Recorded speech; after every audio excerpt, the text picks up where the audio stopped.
اعوذ باللہ من الشیطان الرجیم بسم اللہ الرحمن الرحیم۔ مختصر ترین خلاصہ قرآن کی سیریز میں آج ہم آغاز کریں گے تیسرے پارے سے۔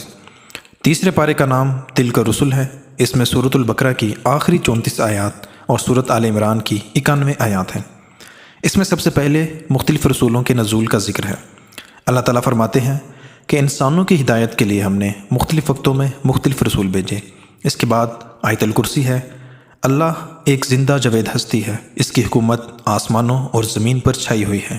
اس کے بعد حضرت عزیر علیہ السلام کا ذکر ہے۔ یہ سلسلہ اسرائیل کے مشہور پیغمبر تھے، پوری توریت ان کو زبانی یاد تھی۔ ان کا گزر ایک ایسی اجڑی بستی سے ہوا جس کی آبادی ہلاک ہو چکی تھی۔ انہوں نے کہا کہ اللہ ان کو دوبارہ زندگی کیسے دے گا؟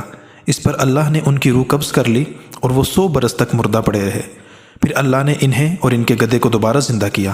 چنانچہ جب یہ حقیقت حضرت عزیر علیہ السلام کے سامنے نمایاں ہو گئی تو انہوں نے کہا کہ میں نے جان لیا کہ اللہ ہر چیز پر قدرت رکھتا ہے۔ اس کے بعد حضرت ابراہیم علیہ السلام اور پرندوں کا ذکر ہے۔ حضرت ابراہیم علیہ السلام نے کہا کہ میرے مالک، مجھے دکھا تو مردوں کو کیسے زندہ کرتا ہے، مجھے اطمینان قلب درکار ہے۔ فرمایا اچھا تو 4 پرندے لے، ان کو اپنے سے منوس کر، پھر ان کو ذبح کر کے ان کے ٹکڑے ایک ایک پہاڑ پر رکھ دے، پھر ان کو پکار، وہ آپ کے پاس دوڑے چلے آئیں گے۔ حضرت ابراہیم نے ایسا ہی کیا، وہ پرندے اللہ کے حکم سے ان کی طرف پرواز کر آگے۔ اسی طرح جب انسان مردہ ہو جائیں گے، اللہ کے حکم سے زندہ ہو کر اپنی قبروں سے باہر نکل آئیں گے۔ اس کے بعد راہ خدا میں خرچ کرنے کی فضیلت، اس کے آداب اور مستحقین کا ذکر ہے۔ راہ خدا میں خرچ کرنے کی فضیلت میں یہ ہے کہ راہ خدا میں خرچ کیے گئے مال کو اللہ 700 گنا کر پلٹائیں گے، اور اس کے آداب میں یہ شامل ہے کہ دکھاوے اور احسان جتانے سے پرہیز کرنا چاہیے۔ بہتر حصہ راہ خدا میں خرچ کرو۔ اور مستحقین، مدد کے مستحق وہ تنگ دست لوگ ہیں جو اپنی ذاتی کسب معاش کے لیے زمین میں کوئی دوڑ دھوپ نہیں کر سکتے۔ اور اس کے بعد کی آیت میں ذکر ہے کہ اللہ مالک ارض و سما ہے، اسے اختیار ہے، جسے چاہے معاف کرے، جسے چاہے سزا دے، وہ ہر چیز پر قدرت رکھتا ہے۔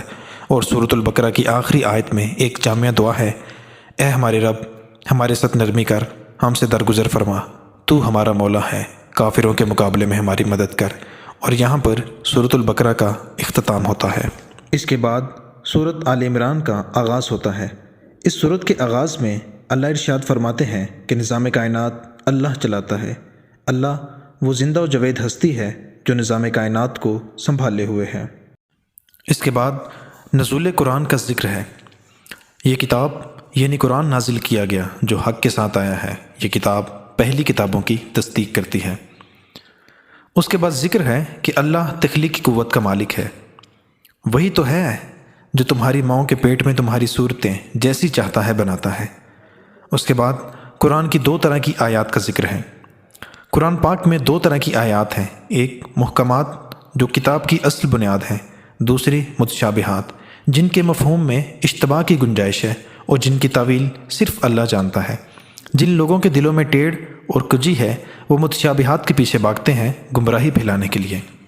اس کے بعد اقرار عظمت الہی کا ذکر ہے۔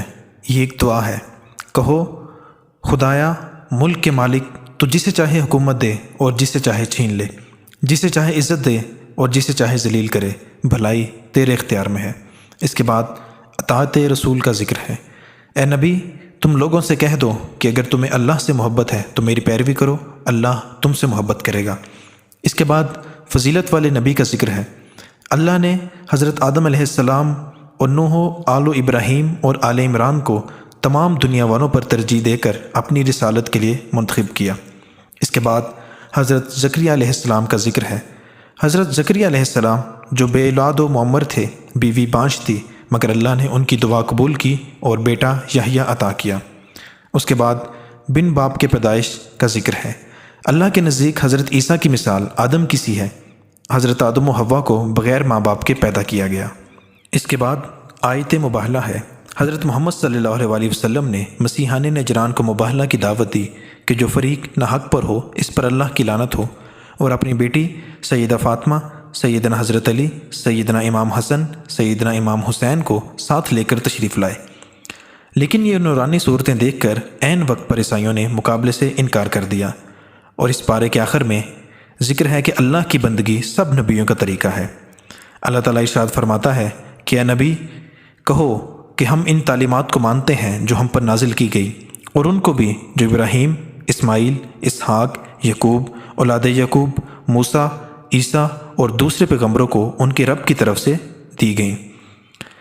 اللہ تعالیٰ سے دعا ہے کہ اللہ تعالیٰ ہمیں قرآن پاک پڑھنے، سمجھنے اور اس پر عمل کرنے کی توفیق عطا فرمائے۔ آمین ثم آمین۔